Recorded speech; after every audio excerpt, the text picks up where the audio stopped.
This is chapter 6, No Checked Bags.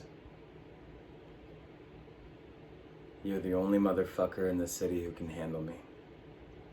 St. Vincent, New York. I hope you listen to these songs, at least the ones you haven't heard. It would mean a lot. For over a decade, you've been the biggest slice of pie on my chart.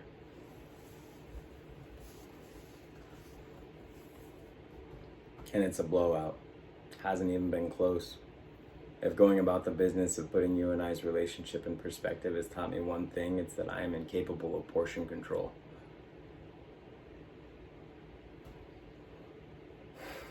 You're like Pringles.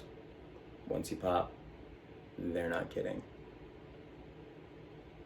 If moderation, never my strong suit, is off the table, and standing still means burning down in the fire you were smart enough to run from after we started it, then my only option is to grab what's safe to carry and get the hell out of here before the smoke kills me. This story, this gauche airing of dirty laundry,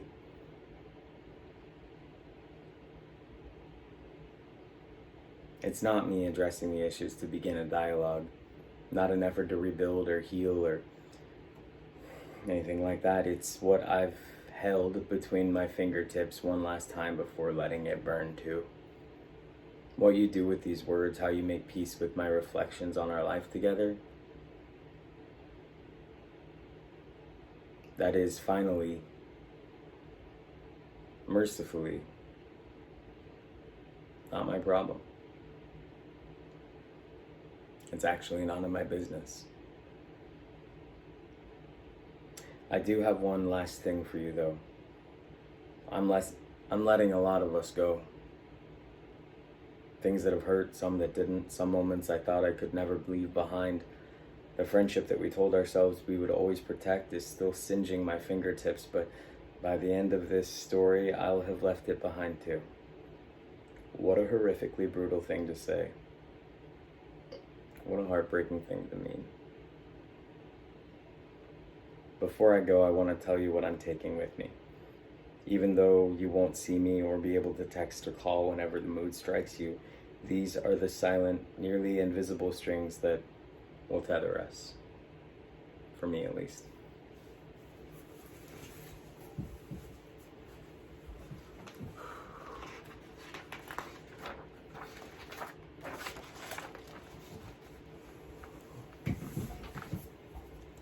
Number 1. If you asked me to marry you today, I'd say yes. I know how insane that is. You're not in love with me. I'm 99% sure I'm not in love with you. I can't get my brain to dumb that down for my remarkably stupid heart, so I'm banking on this to change. And I believe with therapy and distance and time, it will. If I'm granted the perspective to stop conflating any kind of your attention with a desire to be with me, I will call you immediately to see if you want to begin something new. A relationship we've never had before. A platonic friendship. Until then, I love you, babe. And I'll never stop. And if I can't love you less, just know I'm out there staying gone so that I don't get in the way of either of our happiness. Be good to yourself. 2. I have accomplished more trying to be the kind of man who could make you happy than I ever imagined possible, and I will never forget the way you recognized and celebrated my achievements. You will make an incredible partner when the right man comes into the picture.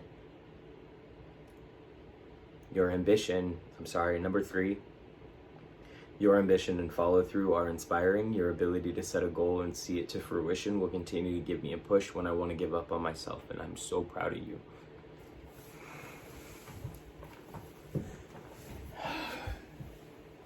Okay, number 4.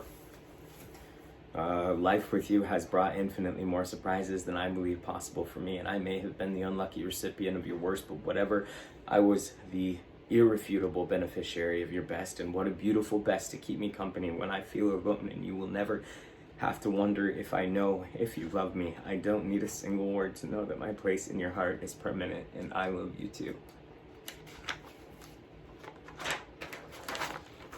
Number 5, it is a cruel irony to accept, but neither of us loved each other for who we are until after we broke up, until it was too late. So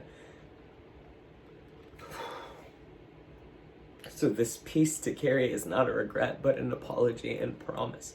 I'm sorry, Blake Zetter,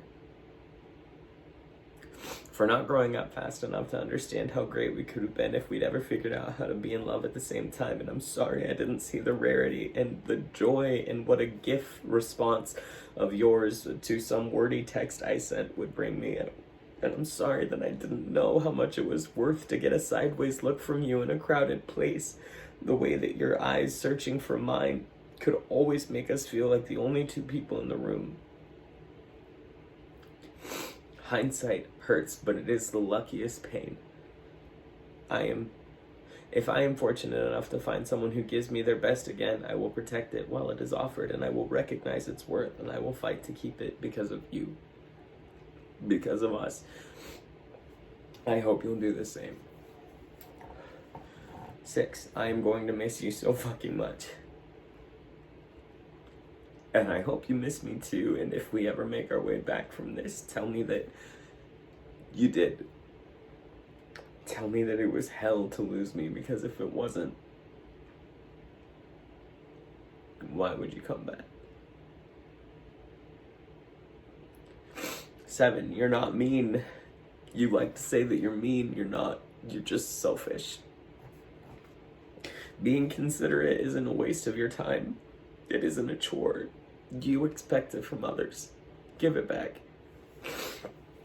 8, when everything fades, when I'm old and feeble, the last piece of you that I will hold tight to is your butt.